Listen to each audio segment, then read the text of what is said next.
Hey, so this upcoming Sunday's narrative lectionary reading is from Ruth 1 through 17. For this particular series of readings, it's the only glimpse of Ruth that we're going to get, but it's an interesting little bit of Ruth. It's really just laying the background for the rest of the book of Ruth, but there's still a lot we can get out of it. So at the very beginning, it introduces us to this guy whose name translates into something like, my God is my king. And it was probably a fairly common name at the time, maybe something like John is today, because it was the time of the judges. And so their king was God. And so they would have named people that way. So this guy has two sons and a wife. His wife's named Naomi, and his two sons are given really horrible names. One of them is, make sure I get these right. One of them means sickness, and the other one is consumption. And so you can almost wonder if there's some level of storytelling that's going into the names here, but it could also just be because they were living in a famine at the time.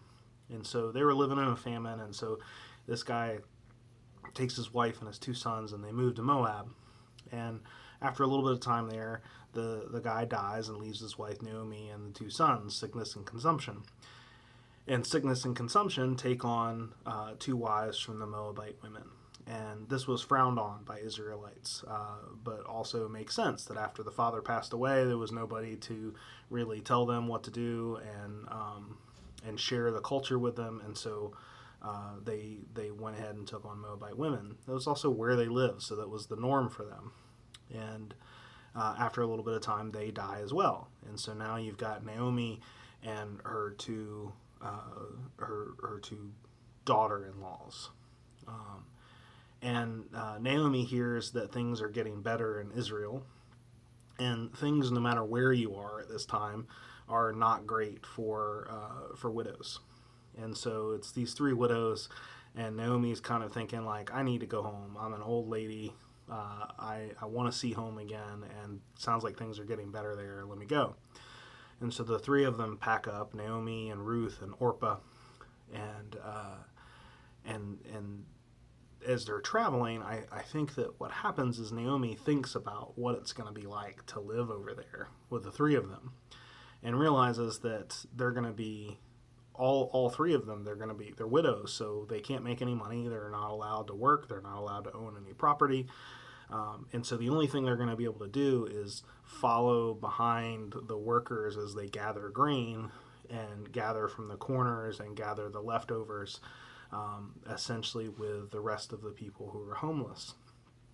And on top of that, since her two daughter-in-laws are Moabite women, they're going to be frowned upon, and nobody's going to want to marry them, and just culturally, they're going to carry a stigma with them for being from a different country. And so she encourages her two daughter-in-laws. She says, leave me, I'm going to go do this thing, I'm going to go home, and I want you to just go on. Go back to your homeland, because you're going to make it better off there. And they both cry, they both refuse, and Naomi persists and says, no, you really need to do this. And so Orpah kisses her and leaves. Orpah means neck, was probably a reference to her beauty. But Ruth clings to Naomi. And Ruth means companion. And so she lives into this idea of being a companion, and she clings to Ruth. And the cling that's used here, the word cling, is the same cling that's used for the way Adam talked about marriage.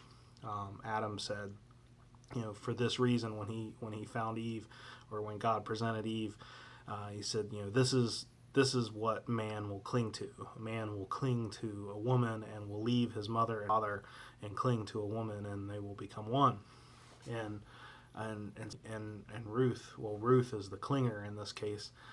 Ruth clings to Naomi and won't let her go. And so this is an intimate embrace. And she's holding on, and it shows a deep love. And Naomi continues to say, you need to go. You can't do this. And then Ruth adds words to the actions and says, essentially makes a vow and says, look, no matter where you go, I'll go with you. Wherever you die, I'll die with you. And then swears in the name of Naomi's God, Yahweh. And at this point, the scriptures tell us that Naomi just stopped. She just stopped talking. It doesn't tell us whether she approved or disapproved. It doesn't tell us whether she was happy. She just stopped talking and stopped responding. And I can only imagine that in a state of grief, no matter how big the act of love was, it was hard for her to receive it, because she's in this place where she's trying to be alone. She's pushing everybody away, and she's trying to isolate herself.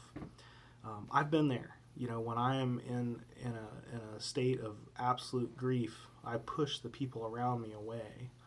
And I bet some of you have been there too, where you push people away. And I think Ruth was willing to push into that space. Now remember, Ruth has lost her husband. She is also a widow, and so she's in her own grief. But instead of allowing Naomi to isolate herself, she clung to her. She clung. See, we need that. We need people who are willing to cling to us even when we're trying to isolate ourselves. There's this quote I found as I was looking at this. I want to read it to you. It says, the worst part of holding the memories, is not the pain. It's the loneliness of it. Memories need to be shared. See, Ruth and Naomi's story need to be shared, because as they carry on, Ruth ends up being one of only 5 women who are listed in the genealogy of Jesus. The salvation of the world came through this woman. Her story needs to be told. We need to remember, and we know that her story needs to be told because it's rare for them to mention the women in genealogy. And they did that because her story needs to be told, because her memory needs to be out there. When we are in deep grief, our stories need to be told too. And it's the loneliness of holding those stories in that really gets us. And so I encourage you, if you find yourself in a moment of grief, share your memories. Share your stories, the good stories, the bad stories, the stories full of grief. Share those with the people around you, because when you share them, something happens. We remember them in a different way, and we can begin to cherish them, but we have to be willing to speak them even when it's hard. Even when we're pushing away, even when we're pulling away and trying to isolate ourselves, we need to experience sharing our memories with other people.